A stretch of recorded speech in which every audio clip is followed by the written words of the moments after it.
coming weekend I will be taking part in Dewey's 24-hour readathon. I try to take part in this readathon twice a year, however recently in recent years the readathon has kind of diminished and not many people are taking part. I do blame the downfall of Twitter quite significantly for this, but also book blogs are no longer as kind of significant as they used to be, and that's where a lot of readers were posting their TBRs and discussing how the readathon was going. So I just wanted to post a TBR video asking you guys if you wanted to take part in Dewey's 24-hour readathon, the first one of 2025. I believe most of the official discussions are happening on Discord this year because the hosts have abandoned Twitter and Instagram because both platforms are useless. And so the readathon is going to be even more hidden than it normally is. So I definitely wanted to promote it a little bit and get some people hyped up. I'm considering doing some live streams. If you guys would like to do some reading sprints over the 24 hours, let me know in the comments and I can host some. I think that would be really fun. Today though, I wanted to talk about my TBR. I have picked out quite a few books. So these are all of the books that I'm considering reading for the 24-hour readathon, but I'm obviously not going to read all of them. What I tend to do for each 24-hour readathon is try to aim to read 1,000 pages, and if I'm doing nothing else, just reading and sleeping and eating, then I can manage it, so it's doable. I know a lot of people don't like or enjoy the sort of pressured reading where people are trying to aim for a numbers target, but I really enjoy doing it every once in a while. I do think it's fun, and I think as long as you're not stressing yourself out, as long as you're not kind of insulting other people and telling them they're not as good as you if you're reading loads of books, then I think that's absolutely fine. I like to do this a couple of times a year just for fun, and I love being in the reading zone with everyone and everyone's starting and ending at the same time and posting updates. It's so much fun. So I don't know how that's going to go this year, especially with it mainly being on Discord. Anyway, I have picked out a ton of options because I think for these kinds of readathons you need to have, first of all, a lot of choices. If you stick to just your one choice, you start feeling pressure, and if you're not enjoying it, you start to feel sad and down about not enjoying the book that you've chosen. So I like to have a lot of books to choose from. I pick out a bunch of kind of shorter books for the most part, as you can see, but I always leave myself flexible to go to my bookshelves and choose whatever I feel like reading. So I've picked out, I think there are 10 here, maybe 11, and I've also chosen a mixture of genres because that's also really important for me. I can't stick to the same genre for 24 hours. If I do, it's a very, very rare occurrence. I find that I need to mix things up a bit and I need to mood read. If I have just finished a thriller and now I'm in the mood for an epic fantasy book, I will go and follow my heart, basically, because I'm not restricting myself during a 24-hour readathon when I'm trying to read 1,000 pages. So I've mainly got some thrillers here, some mystery books. I've got a couple of romance books. I've got one historical book that should read quickly, and I've got a fantasy book that I know will read quickly. So let me show you the books that I've chosen. We can talk about them together. Do let me know what you're planning on reading for the readathon if you're taking part in the comments below. Otherwise, if you're not taking part in this one, tell me what your strategy is normally for a readathon, whether it's a week-long readathon or if it's a 24-hour one. How do you go about it? I would love to know. Let's all share some tips in the comments. So the first book I'm hoping to read as a possibility is Listen to Your Sister.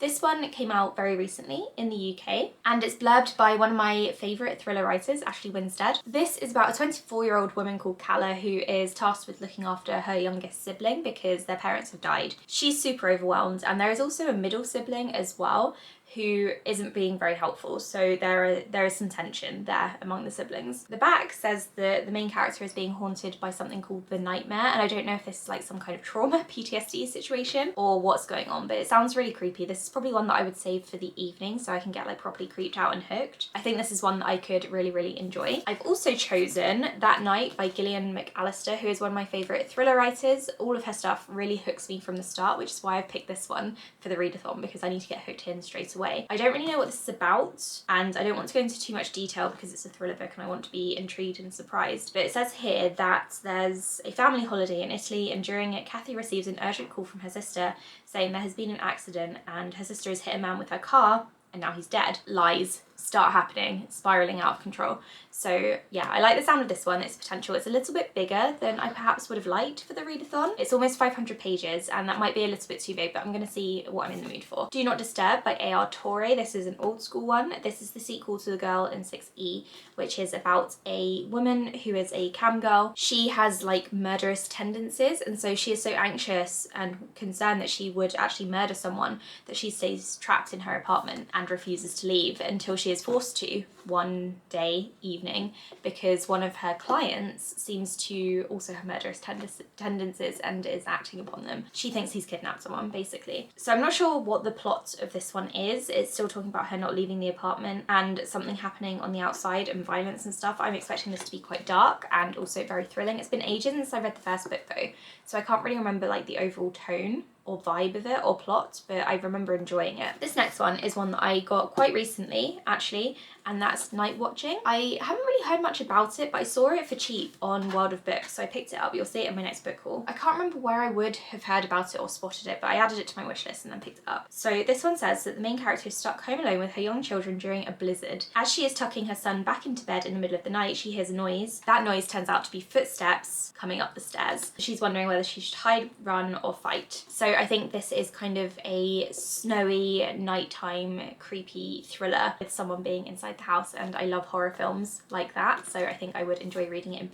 book format. I was going to say Booktube format, but that's not what this is. Another one that I have as an option is How to Kill Your Best Friend. It seems to be about 3 best friends who are on their college swim team, and then one of them dies from drowning off the coast of a remote island where her husband owns a luxury resort. But this all seems very suspicious because she's an athlete, she's a swimmer, and it doesn't seem like she could really drown, which is actually a misconception because I feel like anyone could drown, no matter how good of a swimmer you are. The ocean will kill you.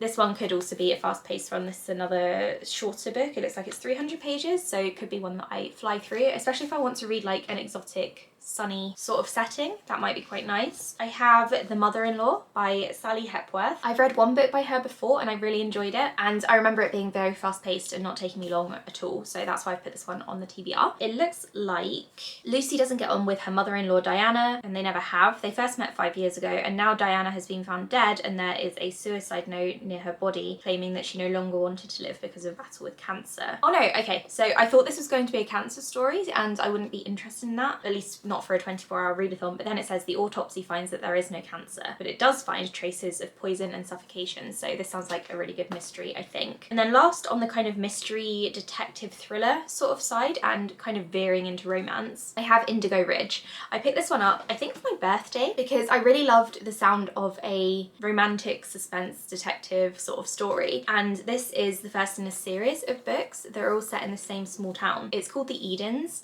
and I don't really know much about it. It says here that the main character is the new chief of police, and she has to kind of prove herself to this tiny community because you know how small towns are, and that means that she has to earn favour with the Edens. The Edens are the town's founding family, so like a massive deal, and then she has a one-night stand with the oldest son, of course. And then it says a woman is found dead on the Eden family's property, so obviously the main character has to look into it. I think this sounds really good. I've heard that it's very popular, I think on BookTok, like it was a few years ago anyway, and not many people are talking about it now, but I think I could very much enjoy it, so I've put it on the list. A straight up romance book that I've picked up is Heartless. I read the first book a little while ago. That was Powerless, I think. I can't remember the order, but this is about another one of the brothers. This time it's Cade. I think this is another like farmer cowboy romance, and there's an age gap romance in this. The female love interest is a nanny for Cade's child son, I think. I picked this one up because I know that her books are really fast paced. I really enjoyed the first one, and yeah, nothing else to say really. I think I will fly through it. I've also picked up, as kind of like a maybe, Icebreaker. So I did start this a while ago and I was enjoying the writing style, but I didn't pick it up again. I just put it down and like soft DNF'd it. But I have the rest of the series now, so I'm thinking I want to fly through this one and see if I want to read the others, and if not, I'll get rid of those and clear some space on my shelf.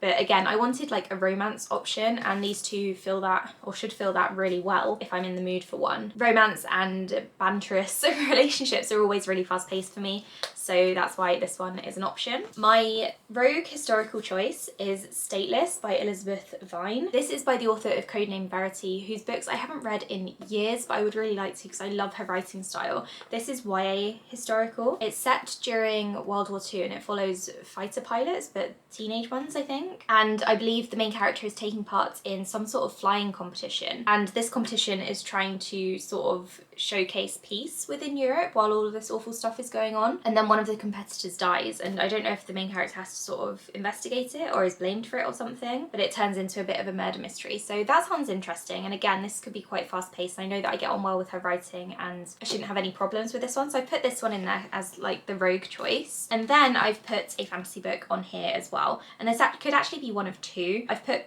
Bridge Kingdom book 3 in here.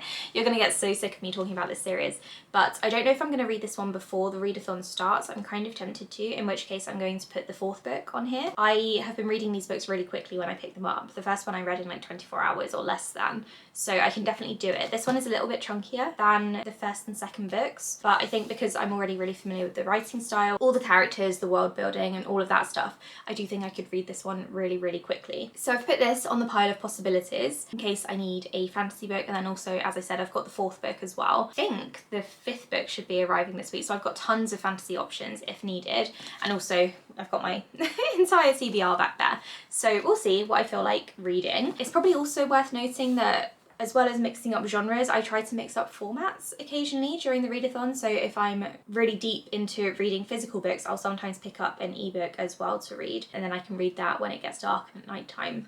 So I don't know what I'm going to pick up in terms of that, maybe a couple of novellas or something. Honestly, my options are basically endless, and I'm really excited for this readathon. I'm excited for all the books on this TBR, so we'll see what ends up happening. As I said, I'm hoping to do some reading sprints, so please subscribe and join me for those. I normally do kick-off reading sprints as soon as the readathon starts, which is 1 PM UK time, 2 PM European time, and 8 AM Eastern Coast, East Coast time in the US. So if I do reading sprints, I'll do some kickoff ones, I'll do some more in the evening, and then maybe I'll do some wrap-up ones on Sunday. But really it depends what I'm up to, how well the reading is going, how tired I am from staying up for a lot of the night reading. So I'm really excited. I hope you guys are excited too. It is a really fun readathon, and it's just such a shame that it's kind of been reducing every single year in popularity and hype. I'm trying my best to promote it, bring it back and stuff, because it did start over a really good cause as well. So it's called Dewey's 24-hour readathon because the creator Dewey was a book blogger, and then after I think 2 readathons maybe, she passed away.